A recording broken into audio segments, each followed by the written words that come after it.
तो साथियों, संभल में जो हनुमान मंदिर मिला था एंटी एनक्रोचमेंट ड्राइव में, जो वहां पर पत्थर और बम चलने के बाद सरकार ने चलाई थी, तो शहरों में यार पुराने मंदिर मिलने का, खंडित मंदिर मिलने का कोई 50 साल पुराना, कोई 100 साल पुराना, कोई 200 साल पुराना सिलसिला ही खत्म नहीं हो रहा है। और यह सिलसिला चीख चीख कर एक ट्रेंड की तरफ उंगली उठा रहा है। साथ में उत्तर प्रदेश के मुख्यमंत्री विधानसभा में बोलते हैं कि मस्जिद के सामने से नहीं निकलने देंगे। क्यों नहीं निकलने देंगे? ये सड़क क्या किसी की है क्या? कि आखिर ये कहां लिखा है संविधान में कि किसी मुस्लिम बाहुल्य क्षेत्र में हिंदू शोभा यात्रा नहीं निकल सकती? जी हां साथियों, अब देखना यह है जो उत्तर प्रदेश के मुख्यमंत्री माननीय योगी आदित्यनाथ जी ने विधानसभा में बोला कि कोई इलाका किसी का थोड़ी है जो जहां से शोभा यात्रा नहीं निकल सकती, या किसी रास्ते पर जय श्री राम नहीं बोला जा सकता।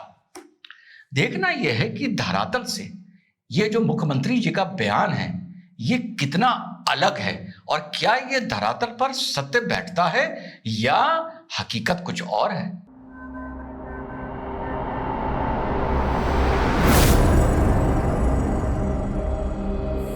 हेलो, नमस्कार, सत श्री अकाल, अस्सलाम वालेकुम। कैसे हैं जनाब? सिलसिलेवार तरीके से एक चेन रिएक्शन हो रहा है, जहां पर अब एक कॉमन चीज है, मुस्लिम डोमिनेटेड एरियाज में जाकर हिंदू भाई लोग अपने पुराने खंडित बंद पड़े मंदिरों को रिट्रीव कर रहे हैं, ताले खोल रहे हैं और वहां पूजा शुरू कर रहे हैं।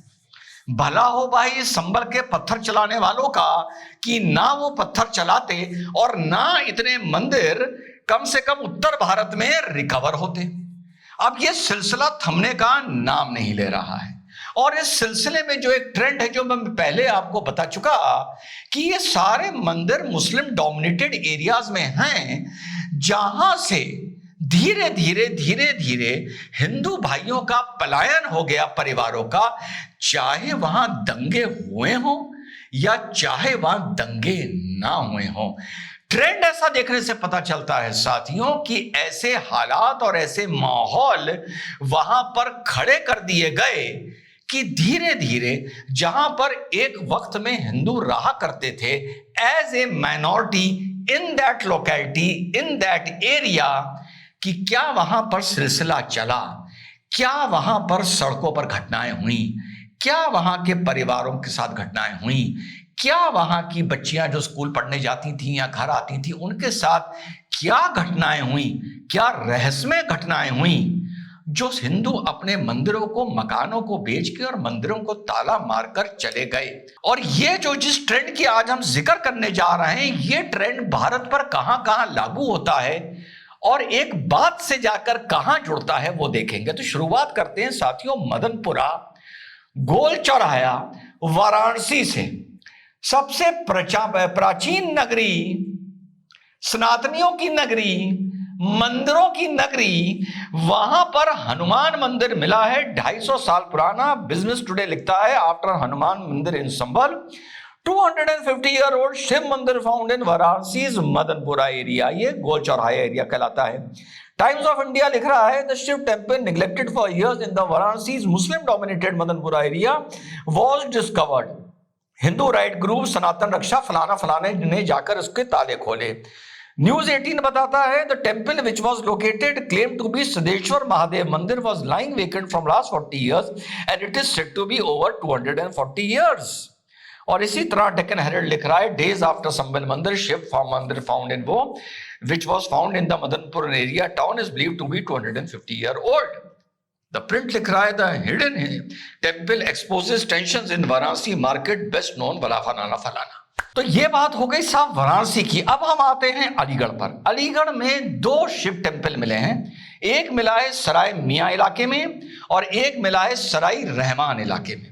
अब साहब है second abundant temple found in Aligarh with in couple of days. Leaders of the Hindu right-wing organization have announced that another abandoned Shiva temple was discovered in Sarai Mia, a thickly populated Muslim locality under Delhi Gate Police Station in Aligarh. The discovery came on Thursday evening, barely 36 hours after a similar abandoned temple was found and revived in Sarai Rehman locality, another Muslim-dominated locality under Bana Devi Police Station area. दो मंदिर अलीगढ़ में मिलते हैं, सराय मियां इलाके में, सराय रहमान इलाके में, और वहां पर भी वही वाराणसी की कहानी है कि यहां पर भी कभी हिंदू परिवार रहा करते थे। Over a period of decades वहां पर क्या घटनाएं हुई, इस पर वाकई एक पीएचडी होनी चाहिए, एक थीसिस होनी चाहिए कि वहां पर क्या घटनाएं हुई वहां के परिवारों के साथ, वहां के बच्चों के साथ, वहां की बच्चियों के साथ, कि यहां से धीरे धीरे हिंदू अपने मंदिरों में ताला मारकर अपनी प्रॉपर्टी को बेचकर वहां से पलायन कर गए। अलीगढ़ के बाद साथियों हम लोग आते हैं बरेली। संभल वाराणसी के बाद अब बरेली में 250 साल पुराना मंदिर मिला, परिसर को पुलिस फोर्स तैनात। आगे इसमें लिखा जाता है साथियों कि संभल वाराणसी के बाद अब बरेली में हिंदू मंदिर मिला। बरेली शहर किला थाना क्षेत्र में श्री गंगा जी महारानी मंदिर परिसर में कब्जा मिला है। जिला अधिकारी आदेश की जांच हो रही है। कब्जेदार वाहिद अली परिवार को 7 दिन में मंदिर को खाली करने का आदेश दिया गया है। मंदिर क्षेत्र में पुलिस फोर्स तैनात कर दी गई है। तो साहब जब हम आते हैं कानपुर, तो कानपुर में भी पता चलता है कि पेशबाग इलाके में जो थिकली मुस्लिम डोमिनेटेड एरिया है, वहां पर भी एक पुराना मंदिर मिला है जहां पर पूजा वूजा होनी बंद हो गई थी, मंदिर में ताला मार दिया गया था। और जहां से ये पूरा सिलसिला शुरू हुआ था संभल से, तो साहब इंडियन एक्सप्रेस लिखता है कि another temple unlocked, ASI team to visit the first one today. Around 50 people gathered outside the newly opened Balaji temple on Wednesday for offer prayers. Statues of deities were found inside the temple. ये बताया गया है कि अंदर उसमें authorities in Sambhal opened the locks of another second temple believed to be around 32-year-old on Tuesday in the Sarai Taren area, around 2 kilometers from Shahi Jama Masjid, where the survey was done on that day. उसी जामा मस्जिद के पास एक और बालाजी का मंदिर मिला है। इतने cases मैं कंपाइल करके आपके पास ला पाया हूं। अब आप जो, ये तो एक हो गई न्यूज जो मैंने आप लोगों को पढ़ के सुना दी, कंपाइल करके सुना दी। हो सकता है बहुत से लोगों को इतना डिटेल कंपाइलेशन उनके पास ना हो। अब आता है इसमें इंसाइट और इसका एनालिसिस, और अब आती है वो बात कि जो योगी जी ने, मैंने शुरू में आपको सुनाया था, जो योगी जी ने ये बयान दिया, क्या बयान दिया कि कोई इलाका किसी का थोड़ी है।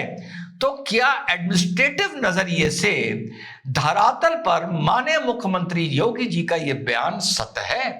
भाई मुझे तो लगता है ये सत्य नहीं है, क्योंकि ये हकीकत चीख चीख के ये बता रही है कि हाँ भाई कुछ इलाके किसी के होते हैं, और उस इलाके में जो एज अ माइनॉरिटी फंस जाता है, धीरे धीरे उसको वो इलाका छोड़ना पड़ता है। और कहने वाला कहता है हमने थोड़ी कुछ किया था, हमने किसी को थोड़ी भगाया था, वो तो खुद यहां से बेच के चले गए, जिस पर एक थीसिस होना चाहिए, एक अध्ययन होना चाहिए, एक इसमें SIT बननी चाहिए under a retired supreme court जज कि ये ट्रेंड के मायने क्या हैं। ये सिर्फ एक मंदिर का मैटर है, एक लोकेलिटी का मैटर है, या साथियों ये एक पूरा ट्रेंड है जो अलग अलग फेज में दुनिया ने देखा है और इस देश ने देखा है। इस देश ने यही फेज एक समय में कश्मीर में देखा था, और कश्मीर में जब किसी कश्मीरी के आगे माइक लगाया जाता था साथियों ये कहने के लिए कि भाई आप लोग ने यहां से हिंदुओं को भगा दिया, तो याद है वो क्या जवाब देता था? सुनिए वो क्या जवाब देता था। करने जैसी बात आ रही है, गलत है। वो अपनी मर्जी से ही गए हैं, और हम भी इतना अफसोस में थे, जो लोग यहाँ से जा रहे थे हमें भी बहुत तकलीफ होती थी। जी हाँ, और ये जवाब कश्मीर का नहीं है, ये जवाब यहीं का है। और ये जवाब साथियों बरेली में रहने वाले हमारे एक मियां भाई ने बोला है कि वो जब जा रहे थे तो हमें बड़ा अफसोस हो रहा था। अब आप जोड़िए, कितनी पुरानी बात आप लोगों के सामने जोड़ के लाया हूं। याद करिए डिबेट्स में या कश्मीर के नेताओं से जब ये बात पूछी जाती है कि यार कश्मीर से हिंदू चले गए, तो क्या वो सेम बात नहीं कहते? इसको कहा जाता है इकोसिस्टम, कि जब वो जा रहे थे हमें बड़ा अफसोस था, हम नहीं चाहते थे वो जाएं, लेकिन वो नहीं माने, और इसलिए हमने उनका सिलेंडर 50 रुपए में खरीद लिया, फिर 200 रुपए में खरीद लिया, और उनकी जो 10 लाख की जमीन थी हमने 1.5 लाख में उनको जम्मू के किसी कैंप में जाकर उनसे लिखवा दी, पर हम जाते नहीं थे, चाहते नहीं थे कि वो जाए। और यही चीज जब आप डिटेल में जाएंगे तो आपको वेस्ट बंगाल के कई डिस्ट्रिक्ट्स में देखने को यह ट्रेंड मिल जाएगा कि कुछ हुआ भी नहीं और वहां का हिंदू माइनॉरिटी धीरे धीरे वहां से पलायन कर गया।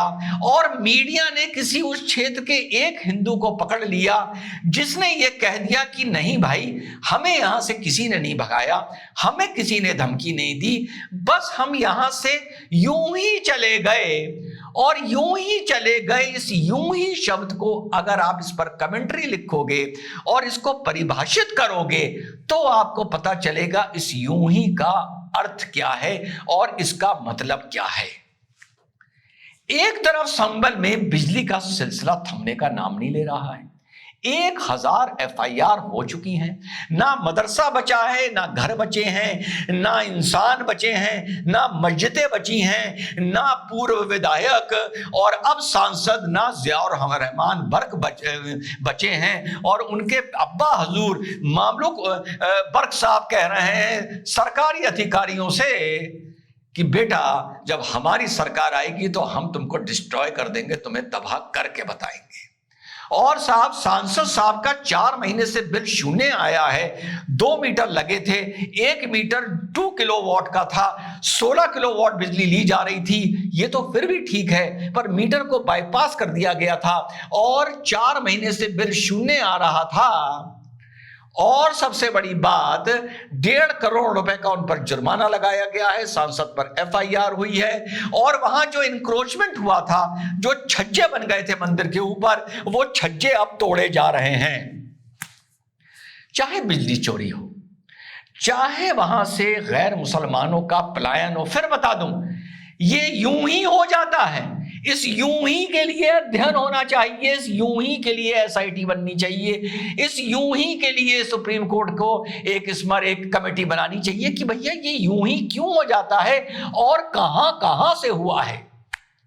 कहने का मतलब यह है, चाहे कोई वो राज्य का एक बहुत बड़ा हिस्सा हो, चाहे जम्मू एंड कश्मीर का जैसे कश्मीर, चाहे वो वेस्ट बंगाल का बहुत से डिस्ट्रिक्ट्स हो जैसे बहुत से डिस्ट्रिक्ट्स आप वेस्ट बंगाल में जानते हैं, चाहे वो गली हो, चाहे वो मोहल्ला हो, चाहे वो इलाका हो, गैर मुसलमानों को जहां मुसलमान की आबादी ज्यादा है, बिना दंगे के, बिना भले फिसाद के, बिना मारकाट के, बिना धमकी के वो इलाका छोड़कर जाना पड़ेगा। ये मेरा संदेश है योगी जी के लिए। जो आपका विधानसभा में बयान था, वो बयान तो बहुत मजबूत था, लेकिन धरातल पर वो बिल्कुल भी सत्य नहीं बैठता है। राज्य के उदाहरण दे दिए, डिस्ट्रिक्ट के उदाहरण दे दिए, मोहल्ले और गलियों और सड़कों के उदाहरण दे दिए। और जहां जहां आज इस आजाद भारत में बंटवारे के बाद, चाहे राज्य हो, चाहे डिस्ट्रिक्ट हो, चाहे गली हो, चाहे इलाका हो, चाहे मोहल्ला हो, मुसलमानों की आबादी ज्यादा है, वहां पर भी वही ट्रेंड है जो बांग्लादेश का एज अ कंट्री और पाकिस्तान का एज अ कंट्री है। तो भारत में जहां जहां मुस्लिम आबादी मेजॉरिटी में है over a period of years, वो आज भी मिनी बांग्लादेश और मिनी पाकिस्तान है। योगी जी ये बात बिल्कुल समझ लें, और जो घटनाएं हो रही हैं वो चीख चीख के गवाही दे रही हैं उस बात की जो final conclusion doctor Syed Rizwan Ahmed अपने मन से बता रहा है। जय हिंद, वंदे मातरम, खुदा हाफिज।